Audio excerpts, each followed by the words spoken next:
दोस्तों आप देख सकते हैं मैं आ चुका हूँ भोलेनाथ जी के मंदिर में। आपको कराता हूँ दर्शन भोलेनाथ जी के मंदिर में। देख सकते हैं भोलेनाथ जी का मंदिर, क्योंकि बारिश हुई थी, बहुत तेज़ बारिश हुई थी, अब थोड़ी चुक गई है। देख सकते हैं भोलेनाथ जी का मंदिर, आपको ले चलता हूँ भोलेनाथ जी के दर्शन करवाने।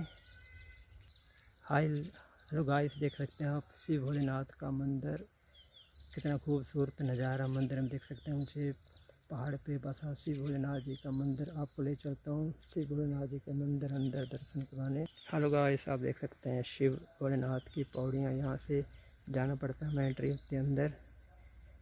मिलते हैं पंडित जी से भोलेनाथ जी के, आपको दर्शन करवाता हूँ।